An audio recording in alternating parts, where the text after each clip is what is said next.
Let's see if we can focus this.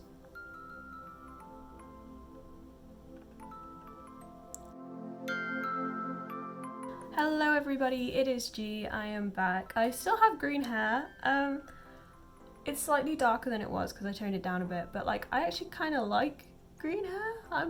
I might keep it a bit. I mean, let me know what you think, if you like it or not. Who knows? But basically, it is my favorite month of the year. It is June. There are 3 main reasons why I love June. It is my birthday month. The days are like super long and it's usually pretty sunny, although right now it's not. And 3, it's actually Pride Month, which is why I've done this makeup. So as you may or may not know, I actually identify as non-binary, which basically means that you identify as something that is not boy or girl. It's just me. If you didn't know this before, it shouldn't change anything about how you see me or anything like that. The only difference is that I like to be referred to with they, them pronouns and just referred to in a gender neutral way in general. So Pride Month is a super important time for me as a person of trans experience. So I just wanted to have a quick chat to you about what it is, why it happens, what goes on. So Pride Month occurs every June and it's basically just a month where the LGBTQIA plus community gets to just celebrate who they are and how far they've come and what their big achievements are, basically. So I'm sure most of you know what a pride parade is, but if you don't, it's basically a huge carnival-esque parade, usually in most big cities, but lots of small towns are taking it on now. I come from the teeniest little town near the Welsh border and they've had a pride parade for the last 2 years.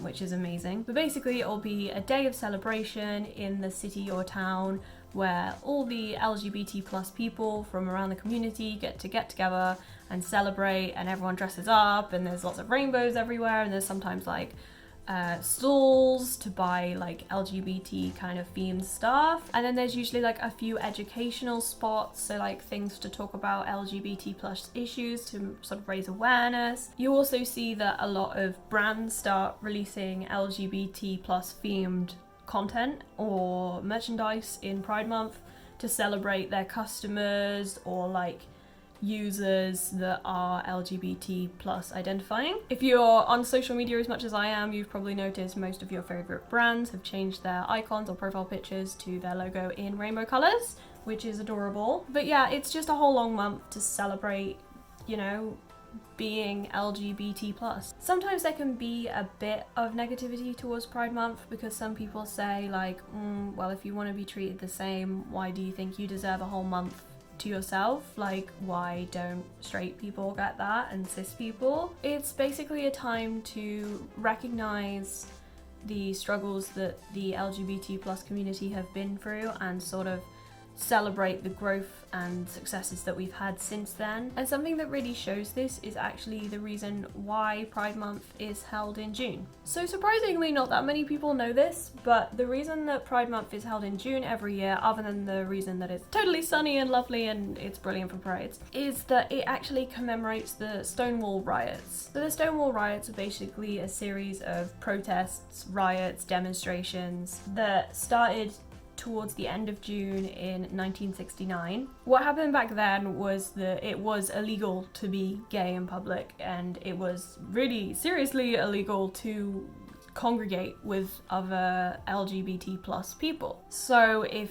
there was a gathering of people that seemed suspicious back in the day, they would get raided and taken in by the police, and it was a very dark time to be LGBT plus. And essentially on one of these nights towards the end of June, there was a police raid at the Stonewall Inn in Manhattan, New York. And the occupants of the inn rioted and basically stood up to the police for the first time and said, no, this isn't okay. You know, we have a right to be who we are. And the Stonewall riots set in motion like a huge gay rights thing. It was amazing, and they took the step for us, and it was just spectacular. And it just became a huge landmark event in the history of LGBT plus rights. It's just really significant to the community. So when you think back to those times and you think back to the fact that those people were just wanting to have a place to be who they were and love who they were and they almost had that taken away from them before they stood up to it. It's not hard to see why Pride Month is necessary and why positivity is really needed in a community where things aren't always the best, you know, way that they could be. And while there has been huge steps over the past 50 years, it's been spectacular how significant the steps in representation and laws and just equality in general have come. There are still things that happen, and there are still elements of being openly LGBT+ that are really rough and are really difficult for the community. There are just some day-to-day things that just you wouldn't think about that are affected by being LGBT+. It only takes one person to really mess up someone's life just because of who they are or who they love. Pride Month is super necessary because it's a time where we can all get together.